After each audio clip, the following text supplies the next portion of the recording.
Guy, thank you very much. Thank you for being with us. Why Mexico? Why did you decide to come here to play at the MONKEYBEE Festival? Well, I really got attached to the country because my mother is Mexican, but she grew up in the United States and grew up in an era when assimilation was a primary concern of most people. So I don't have a very close connection at times with the Mexican roots.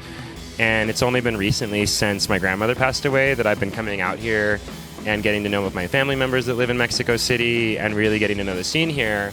And I met my friend Jasmina that runs MONKEYBEE. She stayed with me in New York City. We have mutual friends in a band called LA Witch that like to crash, when they're in town. And I met Jasmina and we really identified with each other in a lot of ways, musically and I think spiritually speaking. And so I invited her to start playing with Acid Tongue, and she brought me down to Mexico City to perform at Hypnosis last year.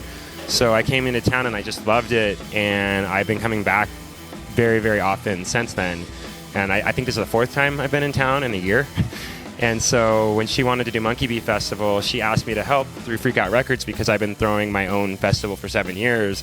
And I was stoked to both be able to perform and help her manage the event. Can we talk about your own record company and Freak Out? Is that a festival? Where does it take place? So the festival and the label are both based in Seattle, and the festival is now kind of permanently for the in the Ballard neighborhood of Seattle. And so I take over 7 or 8 different venues in that neighborhood that are very in close proximity, and it stretches into 4 days this time. So we have 55 different bands, I want to say, and almost a dozen of those are either from Mexico or South America or some Spanish-speaking country. And so we really have developed this strong bond with Latin America and trying to promote these bands that I don't think get enough coverage in the United States and aren't really recognized for being as relevant as they could be. What about the Mexican underground and rock culture? How do you perceive it in the States? I don't think anyone even notices it, and that's the problem. I think we're just starting to catch on. I mean, there's a few bands that have caught on the public, the outskirts of the public perception, like Davila, and maybe some American bands. I'm friends with Tropa Magica in Los Angeles, and some of the LA scene is like Chicano rock, but there's not this huge spotlight on what's going on in Mexico. And right now there's this really thriving underground punk, garage, and psychedelic scene happening in Mexico City. And most Americans, even in the hippest parts of the country, are 100% oblivious to what's going on out here. What do you think about the combination between punk, garage, and psychedelic? How MONKEYBEE Festival is special about it? I think what's happening right now more is just developing that. Like it is special. These bands are special, but there's no cohesive scene really outside of what their little Condesa and Roma Norte.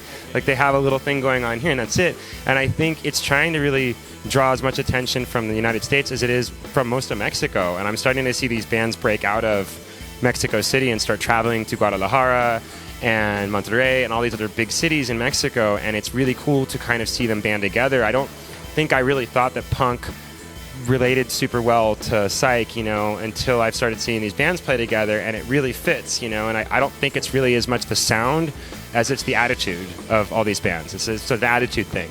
So MONKEYBEE is this weekend, but next weekend is going to be Freak Out in Seattle. How many bands are you going to take there? I'm taking, just from Mexico City, I think we have 6 bands, and we've worked really closely with KEXP. Are you familiar with KEXP in Seattle? You should check it out. They're an independent radio station in Seattle, and they're pretty relevant outside of the city as well. I mean, that's kind of how Acid Tongue started traveling to Europe and abroad, was we performed on the station.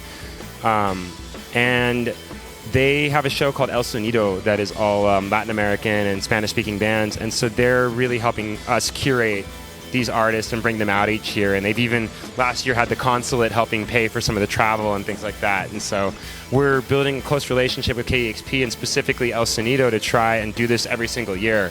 And I'd like to stretch it. Right now it might only be 6, but next year it could be great if it was 10 or even 20 bands coming from Mexico. I'd like to have a stage that's just Mexican bands every single day. And how do you label the Acid Tongue, or do you like labels?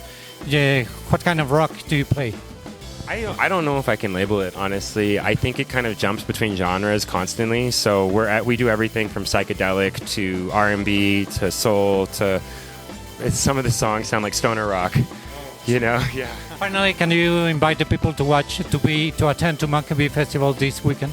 Yeah, I want to see you guys on November 9th. You know, it's a 10-hour festival from 4 p.m. till 2 a.m. So please get out here and support your local artists and come see some new American artists that you've never heard before.